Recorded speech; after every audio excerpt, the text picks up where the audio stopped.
What do you do on the days when motivation is nowhere to be found? The coffee isn't helping and you're catching yourself staring at the clock waiting for 5 p.m. Or maybe it's even the simplest tasks feeling impossible, yet your boss and company can't stop with deadlines to always hit. Today, we're talking about those moments when you just don't feel like working and how to navigate them without losing yourself, your sanity, or your sense of purpose. I'm going to be honest, there are points in almost every day that I don't want to be working, whether it's working as a quality manager, working as a yoga teacher, working on my book, working on building a Lego, even working on my relationships with others, working on myself. Work just sucks. Remember, I think of work as a force multiplied by the displacement of the respective object, the physics definition, not just the cultural definition of work. In essence, I would rather be doing anything but the task I am currently being held responsible to do, the work I need to do at this moment. But within those responsibilities, I also realize that I just can't quit, else there would be consequences. If I left work, well, I wouldn't get paid or would get fired. If I didn't put effort into my relationships with others, well, I wouldn't have any in the future. If I didn't work on myself in terms of eating well and using positive affirmations, well, my life would be unhealthy and negative. There was a saying I used to remind myself when I was running marathons, and that motivation isn't permanent, but I keep telling myself it is. So, how do I navigate those days of work where I don't have the motivation to get what needs to get done and still keep everything moving forward to cross the finish line? I'm going to share how in this episode today. So, let's start with my favorite of when the workday is the most boring it could be. You finish that big project, the emails are quiet, there are no meetings.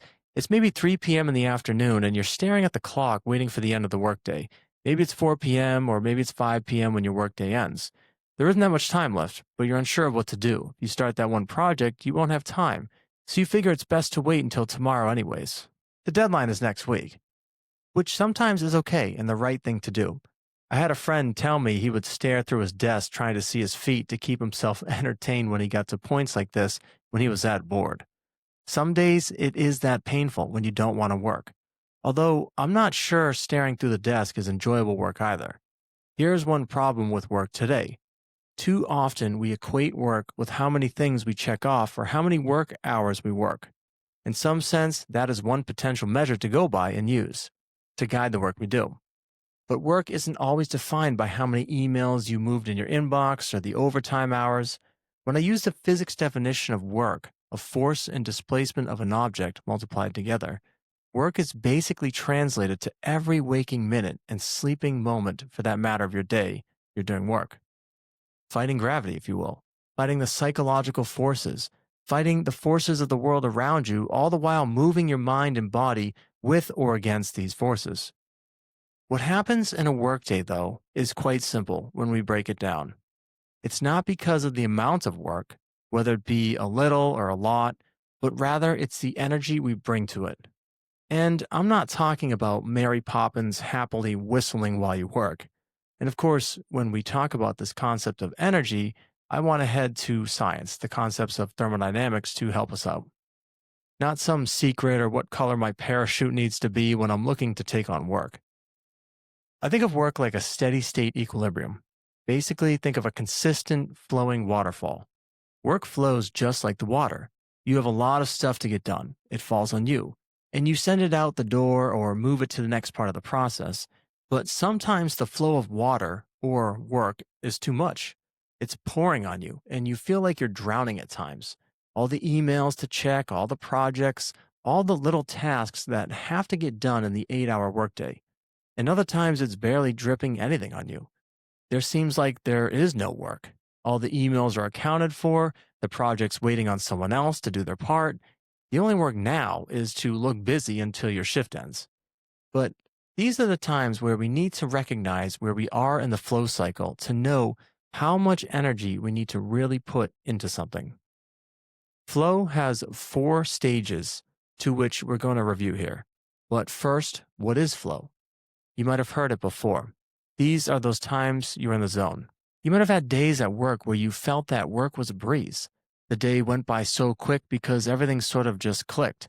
That was likely a flow state, which, by the way, happens more often at work than outside of work.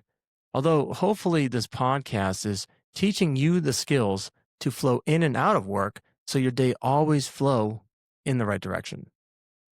So the first stage of flow is what is called the struggle phase. Then there is the release stage, then flow itself, and then recovery.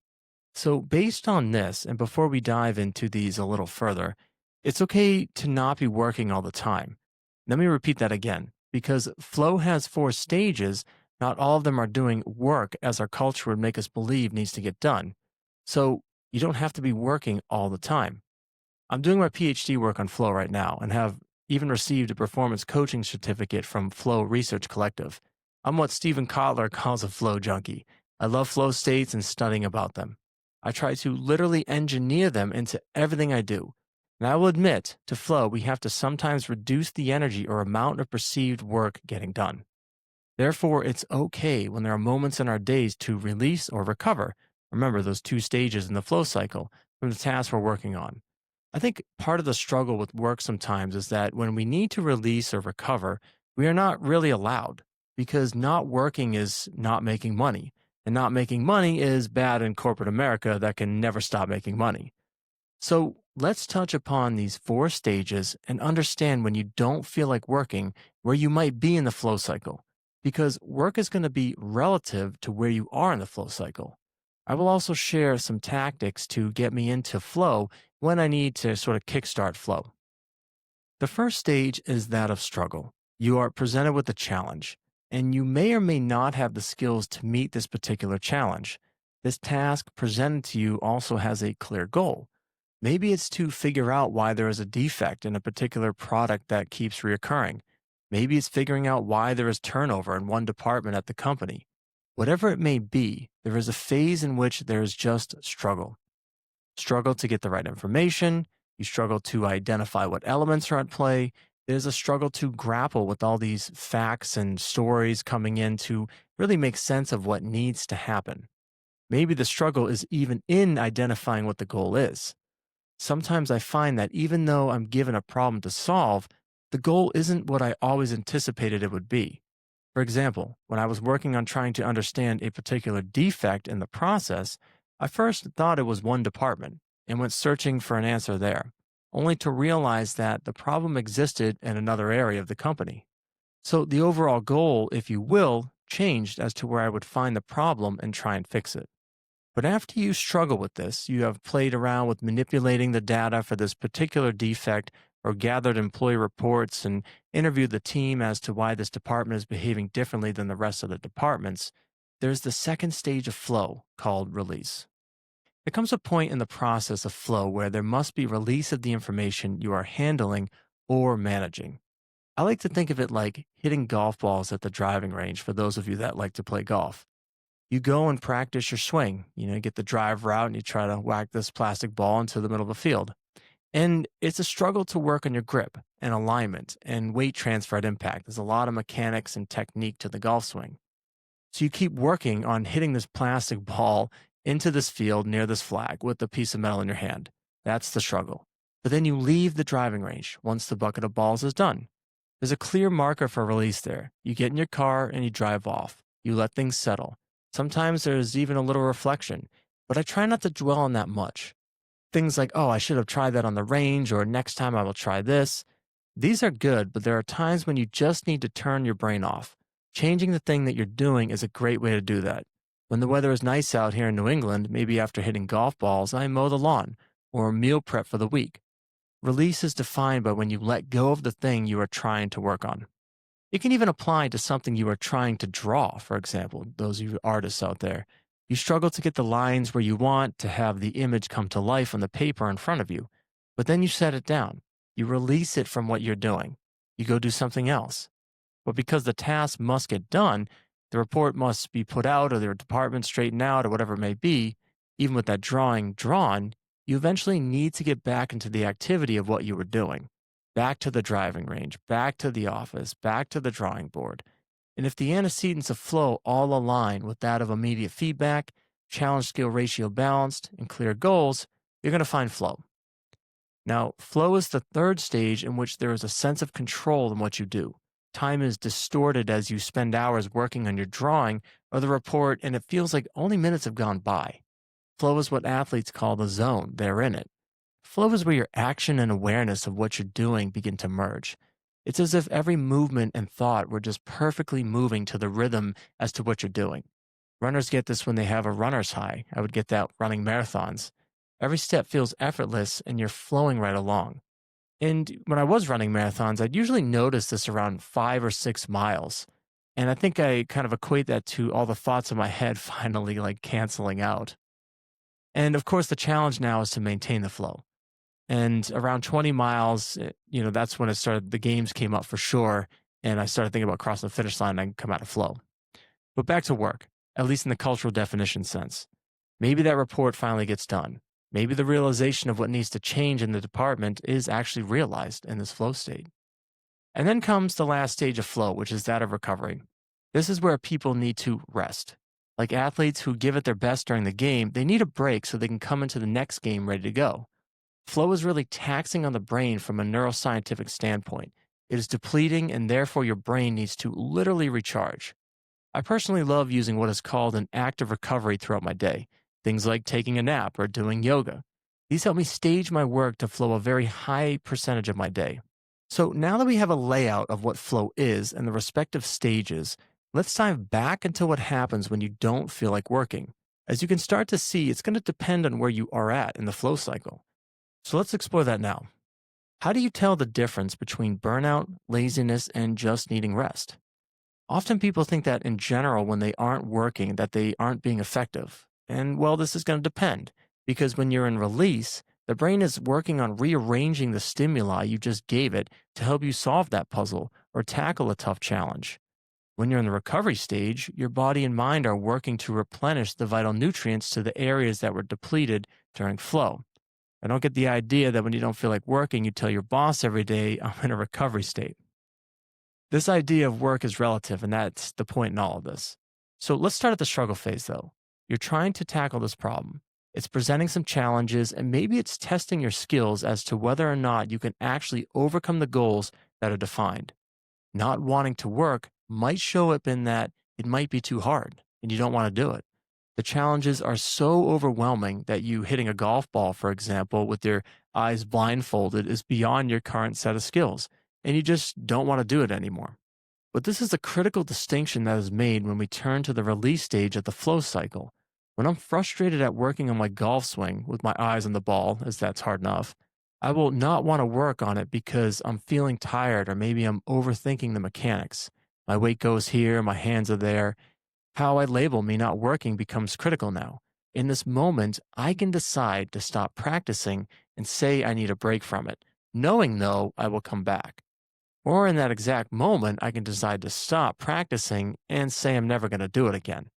And this point is really critical, the self talk. The point is that it is your self talk that is critical throughout all this.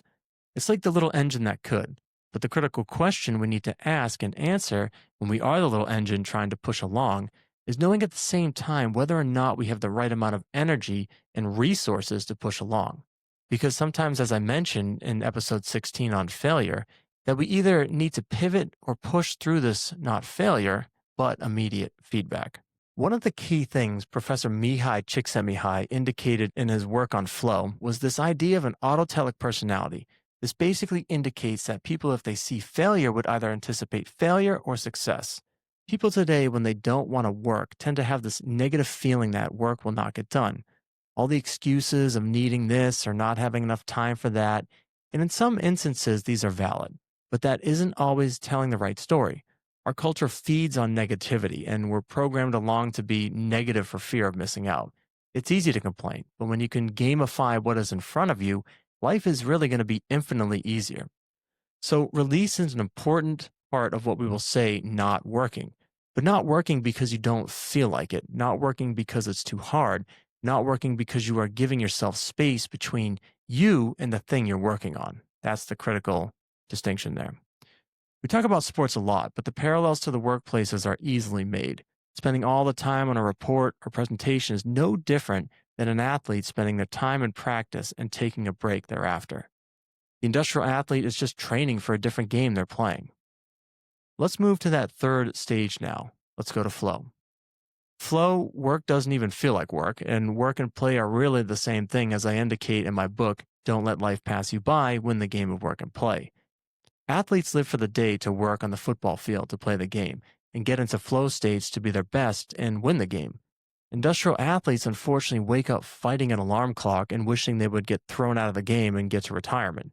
However, as I'm exploring in my PhD in industrial organizational psychology, flow depends a lot on intrinsic motivation factors that are either brought up or not brought up in the workplace culture. Things beyond a paycheck and praise or a trophy at the end of the season, or even a raise at the end of the year. Work and flow is doing the work for the sake of doing the work. Okay, so now let's go to the last stage, recovery. Just like after a hard day of work, there needs to be a hard line drawn when you allow yourself some time to recover. Recovery just doesn't have to be sleeping at night, but you can also utilize techniques of doing yoga and make it a more sort of active recovery. In essence, it's about reducing the stimuli of the given activity to allow some time to recharge. Let's paint it like this. Say an activity has 10 things to consider. You are working on writing a book, for example, or a report. There are 10 ideas you're trying to grapple with and flow together to tell your story or your boss of what needs to happen. Because you're utilizing your mind and body to tackle these 10 things, if you will, this 10 stimuli, active recovery could be about simplifying the next activity to say five. Maybe it's a walk outside and engaging with your five senses. Maybe it's taking a yoga class. Maybe, and this is how I hack into flow, is stare at a tree or a blank wall to release or recover for microbursts of flow. Bring the stimuli to literally one if you can. And when I don't want to work and I realize I'm in the release or recovery phase, I sometimes will utilize these techniques knowing I have to get this particular task done. So flow is great because once you have the momentum, you can easily transfer it when you realize where you are in the flow cycle and how to navigate successfully through the stages. As I've mentioned before, I'm a flow junkie, and there's a dark side of flow to which we will certainly cover in this podcast one day. So it's not so easy to say you are burned out, lazy, or just need rest, because it's really going to depend on where you're at in the flow cycle, and more importantly, how you're responding to the challenges you face. If the challenges are overwhelming, then maybe it is burnout and you need other resources. If you don't want to develop your skills to face the challenge towards the goal, then maybe you're just being lazy. If your body and mind are drifting and getting tired, well, that is a clear sign to take a nap or an active recovery. Walk away from it all. Let's talk a little bit more about the strategies. I've mentioned a couple I've used so far with recognizing the amount of stimuli in a given activity and doing things with relatively less. These are techniques that I've used for years where I don't need to necessarily burn down my vacation days just to recover. But I'm going to emphasize again, when the days are really brutal though, and I have no motivation, I first sit back and think to myself, where am I in the flow cycle? This is so critical to know and identify where you're at. If you don't, you will not know what you're working towards or what to even do next. Note that pull out your phone is nowhere in this. Flow has three antecedents: clear goals, challenge to skills, ratio balanced, and immediate feedback. Assessment of all three of these must be made. For example, with clear goals, I had a strong goal years ago of running marathons. Clear goal was 26.2 miles with a start and finish in a certain amount of time. I've run 12 full marathons to date, but that is only because I have run hundreds of miles to even get in shape to do that. There were days that really sucked in my training. I didn't want to run. The weekends of when I had to run 20 miles on Saturday and 10 miles on Sunday were actually the worst. It was brutal. So my first technique was simply going back to my why. I wanted to be successful race day and had to continually tell myself I could do it, despite my motivation clearly not being permanent. What also helped was that there were people around me that wanted to run marathons and distance as well. So that is key number one. Aside from having clear goals, find a group of people that will help motivate you to do the work you need to get done. I've even tried mastermind groups over the years and have had what I will call accountability partners, of where we used to share our tasks we wanted to get done and would hold one another accountable each week. So just be open to who might inspire you to work through all this. It could come from even your boss, unless of course that turns to micromanaging, and then that's totally something different. This next strategy is one of my favorites, and some of you know this already. It's taking a strategic nap in the day, right at lunchtime. I love this one. When I know I'm working on a big project or working through a challenging time with other employees and trying to manage the people side of things, the nap is my time scheduled in my calendar where I can let my guard down and recharge my batteries, if you will. It just needs a quick charge to get me through the second half of the day. I even nap on the weekends as well. Although I often will joke to people that my days where I'm not at my 9 to 5, if you will, I'm found to be even busier working on my PhD homework, writing my third book, developing a workshop for yoga, and balancing all that with friends and family. If napping isn't for you, though, another thing to do is to stare at something simple for a little bit. Reduce the stimuli down from a higher level to a lower level. Maybe stare at a wall, stare out the window, look at a tree. Staring at a tree or nature is one of my favorite things. Staring probably isn't the best word for this either. It's more like recalibrating my mind to something simpler. Because what tends to happen when we are working is that we're getting so jacked up with everything going on, emails, texts, and everything else in between, that by filtering that out and streamlining simpler stimuli into your brain, it can help you come back with a clearer mind on the project or task that you're working on. If you don't have a tree to look at, I would seriously recommend you reconsider where you're living or working, and then you can take a moment and simply close your eyes and just focus on the breath. Another task I also like, as I mentioned in the episode on building Legos and when I get stuck, is to rearrange the information. Say I'm working on an email or presentation. I will switch around the content or read a random but related article to get the motivation back again. One task I do not recommend is that of escaping. When I hear people tell me that they want to escape from it all and go on their phones or a vacation, it sounds like they're in prison. And in some instances, maybe people are, like you want to escape from prison. But when you want to escape from life, well, that is a different story altogether. What fascinates me with retirement and the feeling of not working is that when you hear people say they want to travel or whatnot, and ask them the last time they even went on a date or went out of their house, you'll be surprised to hear that they hardly leave the house at all. Glued to Netflix, glued to Amazon. And so, what they're really saying is that they have not mastered the skill of turning off these things that are so addictive. I get it though. People envision the work as too stressful. So, sitting on a beach and dipping your toes in the water is as much force you want to exert on your limbs while sipping a fancy drink. But this escaping is more like pleasure, and pleasure is not happiness. In fact, it's quite different, says Robert Lustig, the author of The Hacking of an American Mind. Neuroscientifically speaking, they're very different. Pleasure can lead down the path of addiction. One might associate sitting on the beach and experiencing pleasure, but really you're confusing this with happiness. So, what should be done? Sure, go on your trips and vacations because you could consider that, release or recovery. But please don't wait until retirement to do that, though.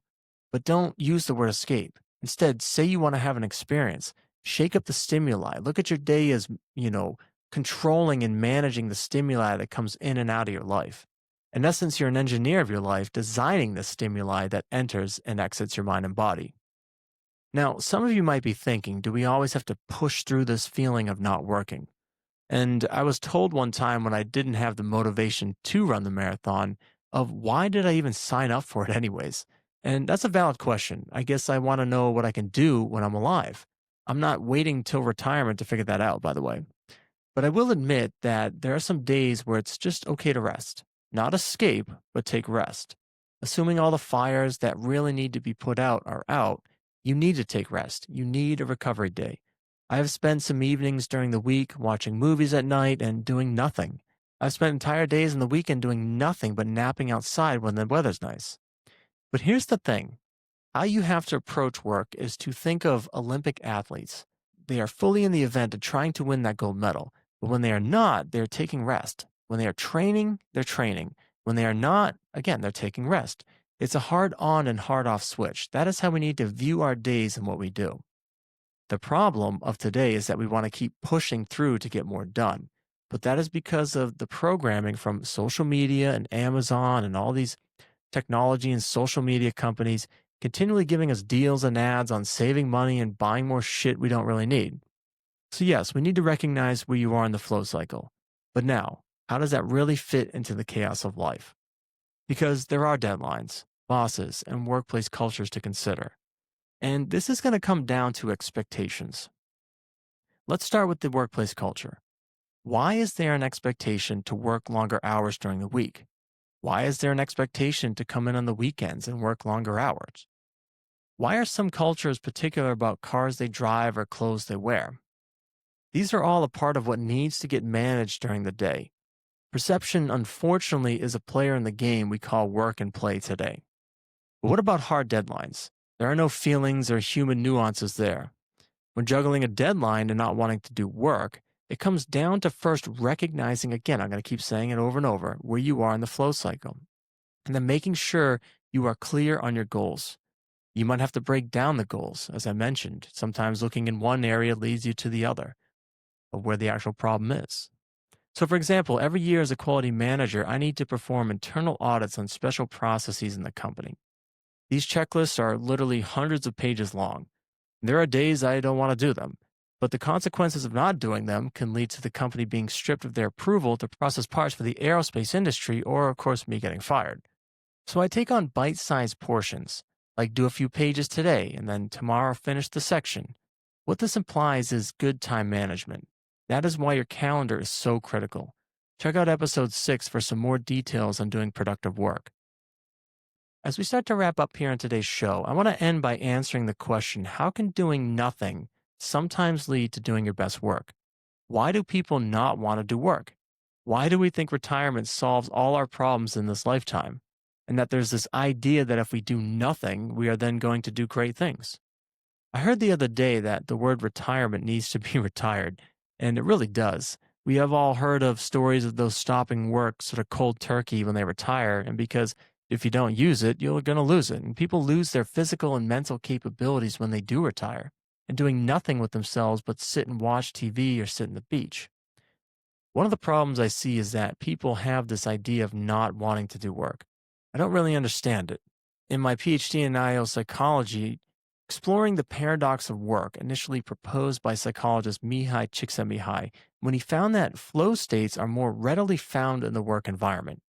These experiences that can lead to happiness and improved overall well-being, but when these same people were asked where they would rather be, it was anywhere but work. So why is doing nothing okay in the grand scheme? It's okay when we engineer it into your day because you know where you are in the flow cycle. It's okay that doing nothing to release or recover is going to help you tackle that tough challenge or achieve the clear goal. And to me, that really is the skill today. Success is not good luck, it's good skills. And the skill of knowing how to take breaks when you don't feel like working will lead you to success. Hit that subscribe button, drop a comment on social, and as always, thanks for listening, and we'll catch you on the next episode. And there's a